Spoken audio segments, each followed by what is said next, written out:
Sobra-sobra na ang lumabas kanina. Ha? Grabe na ang nalaman ng publiko.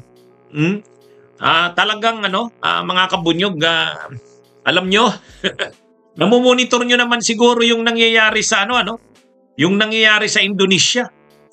Sa Indonesia, yung mga tao, lalo't mga kabataan, mga estudyante, talagang galit. Talagang galit ang mga kabataan, mga estudyante. Korupsyon. Naging violente na nga ang nangyari sa Indonesia. Umabot na sa punto na yung regional parliament building sa isang rehiyon ng Indonesia sinunog na ng mga protesters, ng mga nagpoprotesta. At yung mga bahay ng mga politiko, ng mga korap sa Indonesia, nilusob ng mga protesters, ng mga nagrarally. Ngayon, napilitan ang kanilang gobyerno na kasi naman, imagine nyo naman, itinataas yung allowances ng mga mambabatas at grabe ang budget at grabe ang luho ng mga opisyal nila nagbabiyahe abroad. So, ngayon, galit ang mga tao. O dito mga kabunyog sa pagdinig kanina, balik tayo sa pagdinig kanina. Anong nakita natin doon? Unang-una, kinumpirma ni Diskaya ang kanyang maluhong mga luxury cars. Dati 40 ang luxury cars na based doon sa interview ni Julius Babaw. Ngayon, ang inamin niya na 28 daw, 28. Kahit pa 28 yan, sos. Luxury cars yan. Ngayon, anong lumalabas? O ngayon, maraming madidiin dito. Tinanong siya, saan ka bumili ng mga luxury cars na yon? Sabi niya sa mga dealers daw. Pinangalanan yung 2 dealers. Sumingit ngayon si Rapi Tulfo. Sabi ni Rapi Tulfo, yung mga pinangalanan mong mga dealers ng mga luxury cars, inimbestigahan ko na yan noon at yan ay mga isangkot na yan sa mga pag-i-smuggle ng mga sasakyan.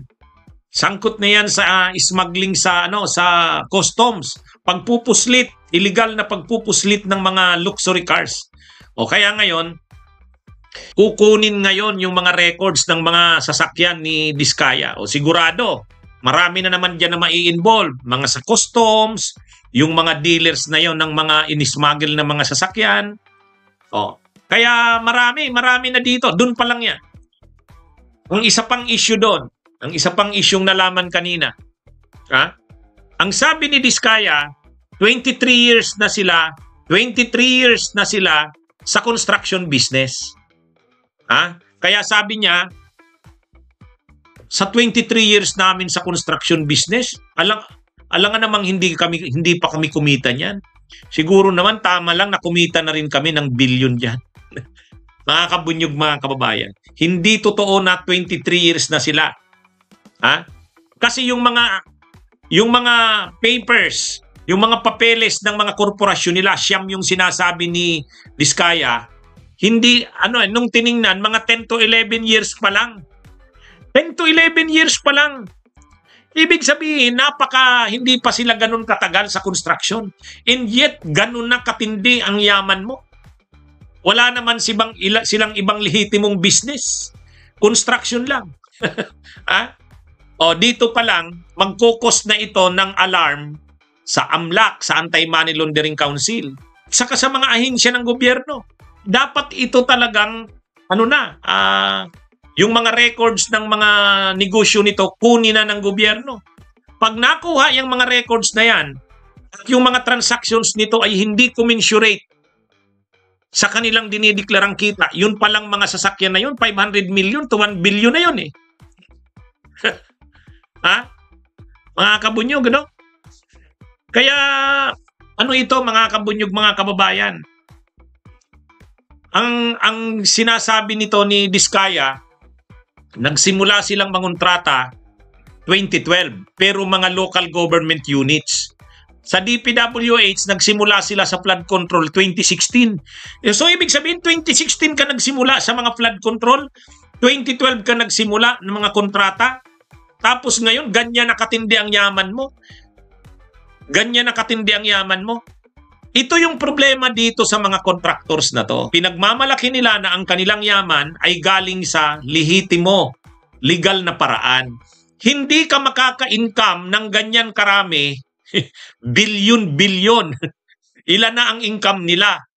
Ilan na ang income? Kung mayroon kang sasakyan na 500 million to 1 billion, ibig sabihin, ilan na ang assets mo, ang pera mo? Sobra-sobra. Bakit ka nakakuha ng ganun karaming pera? Saan galing yan? Kung galing lang naman yan sa mga nakontrata mo sa gobyerno, yung margin ng tubo mo doon, legal ang ginawa mo, hindi ka makakatipon ng ganyan karami. Yun ngang mga malalaking mga kumpanya katulad ng Mega World, katulad ng EEI. Pag nagdideklara yan ng income nila pagtatapos ng taon, 10 billion ang kinita nila. 5 billion, 10 billion. Ito, sa tingin nyo, nagdideklara sila ng 50 billion na kita nila? Saan galing yan? Hindi mo kikitain ang 50 billion o 30 billion kahit na 10 years ka na sa construction business kung hindi maanumalya ang mga ginawa mo. Kaya ka kumita ng napakaraki kasi ghost project o kaya napaka-substandard na ng ginawa mong mga proyekto. Yan ang totoo dyan. Kaya ito mga kabunyog, kahit pa sabihin na marami silang kontrata, kung lehitimo, legal yung ginawa nila, hindi sila makakatipo ng ganyan karami. Imaginin mo, sasakyan lang yun sasakyan, 500 million to 1 billion. Yung mga nila, yung mga ibig sabihin yan, napakarami nilang pera, sabihin nating 50 billion to 100 billion. Kung 50 billion ang pera mo, paano ka kumita ng ganyan? Kahit pa sabihin mong nagnegosyo ka ng maayos, ng matino, nangontrata ka sa gobyerno. Kung ginawa mo yung proyekto na yun ng maayos o ng matino, mag-i-income ka pa rin. Pero hindi ganun kalaki. Ibig sabihin ito mga kabunyog, mga kababayan, talagang ito, tulad nga ng lumalabas ngayon, mga ghost projects na. At hindi lang mga ghost projects, sobra na ka-substandard na mga proyekto. Halimbawa, ang halaga ng proyekto ay 95 million or 100 million. Halos ang siguro ginamit na lang sa pag-implement ng project. Baka 20 million na lang out of 100 million. Or baka 10 million na lang. Kaya matindi to mga kabunyog, mga kababayan. Hindi commensurate ang naipon nilang yaman sa kanilang tagal sa negosyo. Hindi naman totoo na 23 years mga kabunyog. Kasi yung mga registration ng mga papeles, ng mga dokumento, ng mga korporasyon nila o yung mga negosyo nila ay 12 years lang. 12 years lang. At sinabi din naman ito ni Diskaya, nagsimula silang mangontrata sa DPWH 2012, yung mga flood control 2016. Ibig sabihin talagang lumaki silang masyado panahon ni Duterte 2016. Sa katunayan, imagine niyo, hindi niya naman dininay. Si Bongo Si Bongo sa Kasibato, kanina, akala nila, malilinis sila dito. Pero hindi. Pagtanong ni Bongo, totoo ba na mayroon kang kontrata sa CLTG? Ka-joint venture mo ang CLTG. Ang ibig sabihin CLTG, yung korporasyon ng pamilya ni Bongo. Kala siguro ni Bongo, hindi totoo yun. Parang iniintriga lang siya. Ay, ang problema, sinagot ni Diskaya, opo. Parang mayroon kaming dyan sa CLTG. Ay, ang CLTG, yan yung korporasyon, kumpanya ng pamilya ni Bongo. So, nabigla si Bongo. Natotoo nga na mayroong joint venture itong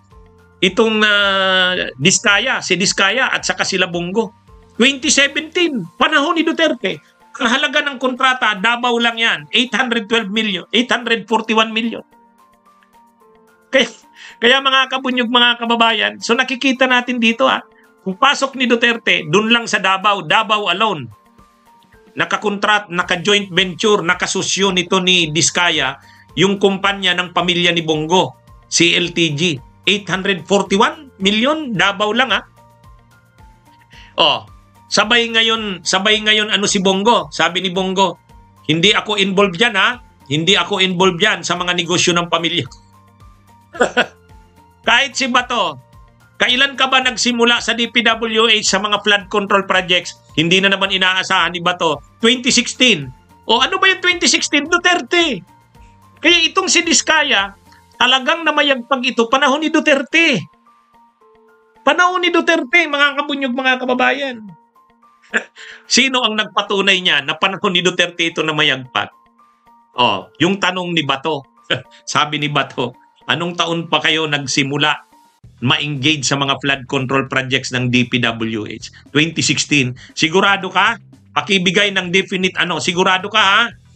Opo, 2016 onwards. Patay. 2016 onwards, di Duterte yun. Tapos si Bongo, totoo ba na nakipag-joint venture ka sa CLTG? Opo. Kita nyo yan? 2017 yun. 841 million yun.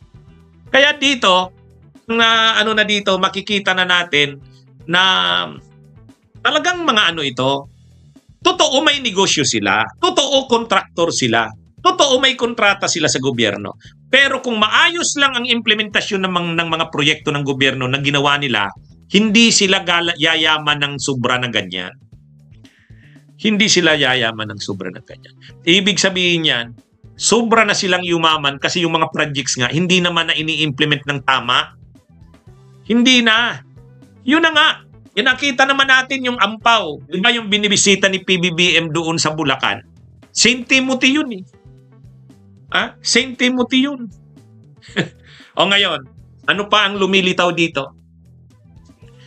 Sabi ni Diskaya, tinanong siya ni Risa Hontiveros, 9 ang calling cards na kumpanya mo. Sa inyo ba lahat ito? Oo daw. Sa kanya daw lahat yun. Nagtayo siya ng napakaraming kumpanya sa mga construction. St. Gerard, St. Timothy, ano pa yon, Alpha and Omega, basta Siyam. Siyam yun. At sa lahat ng iba-ibang lugar ng Pilipinas, sumasali sila sa bidding. Ginagamit nila yung mga kumpanya nila na yun. Pinangalan lang nila kung kani-kanino. O yun, bawal na nga yun. Nung ang isa, yung St. Gerard yata yun, nakagawa ng mga depektibong proyekto o may mga deficiencies na, defective at saka mga substandard o na-involve na sa anomalya. Blinacklist yun. Blinacklist. Pero mayroon naman silang iba pang korporasyon. Alpha and Omega, St. Timothy. Ang dami. Pinakita lahat ni Senadora Risa yung mga calling cards nun. Pinakita ni Senadora Risa. At ngayon tinanong siya, ito bang to? Ito bang mga korporasyon, itong mga kumpanyang ito, sa'yo ba to? Sabi niya, oo daw. Ano yan, mga kabunyog? Sa kanya daw. O bawal yun. Ibig sabihin, nagtatayo ka ng mga kumpanya na ganun karami, siyam, para lang ma-circumvent mo. Ngayon, tinanong siya ngayon, ibig mong sabihin, may mga pagkakataon na sa isang proyekto, isang proyekto, yung mga korporasyon mo na yan na siyam, sumasali lahat yan? Sabi niya, opo. O, di bawal yun. Bawal yun. Kasi ikaw ang may-ari ng lahat ng korporasyon na yon, ng kumpanya na yon. Sumasali ka sa bidding, yung mga kumpanya mo, pinapasali mo. Ay diluto na yung bidding na yun. Kunwari lang, iba-ibang mga kumpanya na nakapangalan kung kani-kanino, yung sa isa nakapangalan dun sa Roma. Yung Roma, ano niya yun? Pamangkin daw yun. So ibig sabihin, sumasali sa bidding yung iba-ibang korporasyon, kumpanya sa construction, pero kanya rin yun, kanila rin yun, luto. Luto yung luto ang mga nito, mga kabunyog. Kaya dito, ibig sabihin nito, kung itong sila Diskaya ay kumikita na ng sobra-sobra dahil may mga ghost projects na, mga substandard na ang mga proyekto, ibig sabihin, ang mga kasabwat nitong DPWH, hindi na simple-simple rin ang kinikita. Yung mga politikong kasabwat nito, hindi na simple rin ang kinikita. Kasi, kumbaga, alam nila na ang laki na ng kinikita ni Diskaya kasi ghost project na eh. Hindi lang ghost project, substandard. Ngayon, dahil substandard yan at saka ghost project na yan, ay ang usapan dyan, kailangan malaki na ang kikitain namin dyan. Kasi wala ka naman na halos ini-implement na project. O kaya talagang, ang laki na ng kinikita mo kasi substandard na ng proyekto mo. Kaya ito mga kabunyog, mga kababayan, ang ibig sabihin nito, paboritong-paborito na si Diskaya ng DPWH, paboritong-paborito na si Diskaya at ang mga kumpanya niya ng mga politiko kasi ang nakukuha nilang porsyento malaki na. Bakit malaki ng masyado ang nakukuha nilang porsyento?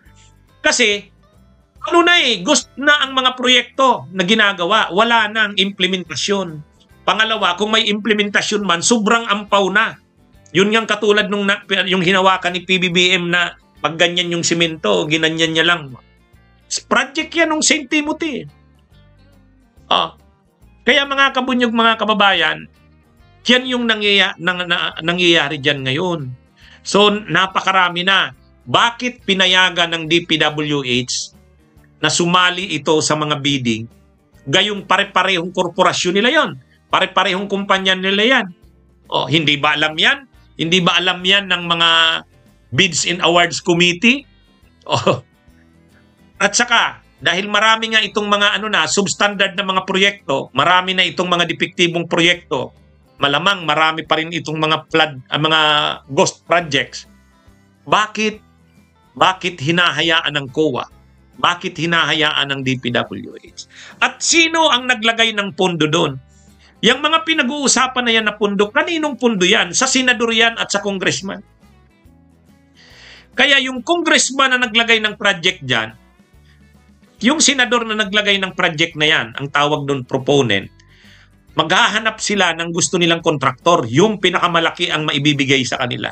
Siyempre, sasabihin sa kanila ng DPWH, Senator, Kong, si ganito, si yung Diskaya ang kunin mo. Malaki ang malaki ang binibigay.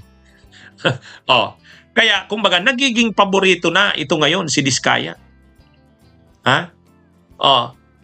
Ano ito mga kabunyog? Ibig sabihin nito, paborito na si Diskaya ng DPWH.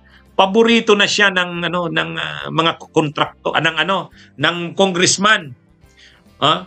Paborito na siya ng senador kasi mas malaki ang binibigay niya. Bakit kaya niyang magbigay ng mas malaki?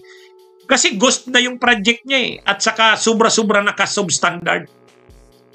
Ngayon, wala nang pakialam doon yung congressman, wala nang pakialam yung senador, wala nang pakialam yung politiko kung substandard yan. Ang importante, malaki na ang kinikita niya. Bahala na kayong managot niyan. Ganun din ang DPWH. Malaki na yung kinikita nila. Kaya dito mga kabunyog, mga kababayan, grabe na ang nangyari. Kaya sumubra na yung yaman nito ni Diskaya. Sumubra na yung yaman niya. Na kung titingnan sa lehitimong negosyo niya na yan na construction, kahit pa marami siyang proyekto sa gobyerno, kung i-implement niya ng maayos, matino, totoo yung mga proyekto, hindi siya yayaman ng ganyan sobra. Kaya siya yumaman ng ganyan na sobra based dito sa lumilitaw dito. Napakaraming proyektong nakuha niya, bilyon-bilyon na ang halaga na hindi niya naman na in-implement. Ghost na. O kung in-implement niya man, substandard na. So, dahil halos wala ng project implementation o kaya talagang ampaw na. Ang dami niya ngayong nakukuhang pera. At sa dami ng nakukuha niyang pera, malaki na ang binibigay niya sa DPWH, malaki na ang binibigay niya sa COA, malaki na ang binibigay niya sa politiko. Kaya paborito na siya ngayon. Lalo siya ngayon binibigyan ng marami. Mga kabunyog, mga kababayan.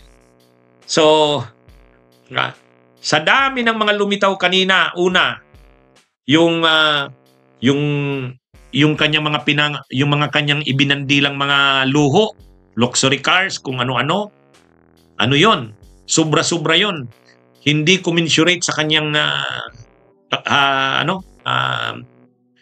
hanap at negosyo. Kahit sabihin mo pang may mga programa sa gobyerno, kung matinong in-implement, hindi magkakatipo ng ganyan kagrabing pundo o pera. Hindi naman totoong 23 years siya. 11 to 12 years based sa records ng mga kumpanya niyang tinayo. So lalong hindi ka makakatipon ng ganyan kasubra. Bakit nakatipon siya ng ganyan kasubra? Illegal na ang mga proyekto. Ghost projects na.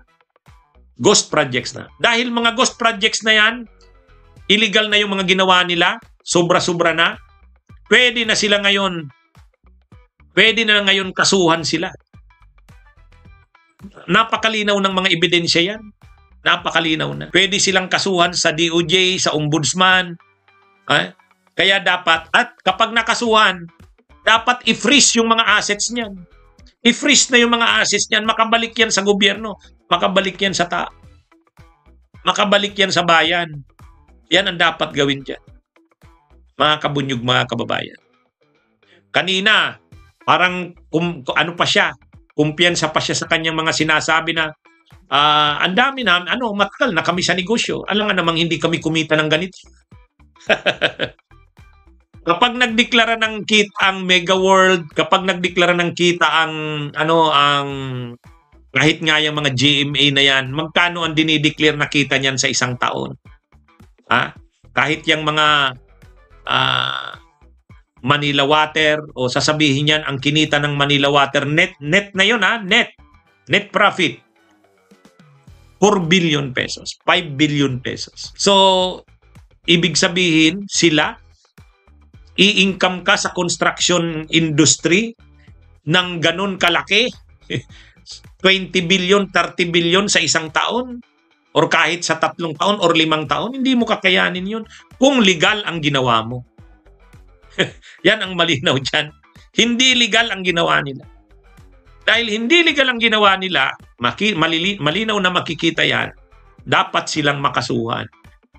At lahat ng na-involve sa transaksyon nila, yung mga sa DPWH, dapat makasuhan. Yan ang dapat. Makita na ngayon, may makita ng ngayon dito, mga kabunyog, mga kababayan. Yung iba, hiwalay nating pag-usapan.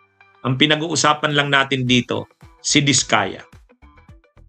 Ano ang lumilitaw dyan? Ano ang inamin niya? Sobra siyang dumami ng ng kontrata sa gobyerno, transaksyon, panahon ni Duterte. Ngayon, bakit siya nagpatuloy kahit panahon ni Marcos? Ibig sabihin, paborito na siya ng DPWH. Ibig sabihin, paborito na siya ng mga politiko. Kasi, malaki siyang magbigay. Kung ibang kontraktor, mas maliit, siya malaki. Bakit mas malaki ang naibibigay niya? Dahil nga ghost na ang proyekto at sobra na ka-standard. Sobra na ka-substandard. Kaya nakakapagbigay siya ng sobrang laki. Okay? Mga kabunyog, mga kababayan, magandang araw sa inyong lahat. Bunyog, bunyog, halikan na kasama ka. Bunyog, kapag buklod ay may pag-asa. Luzon, Visayas, Mindanao, isa ang pananaw. Sa bagong Pilipinas ang bunyog isisigaw.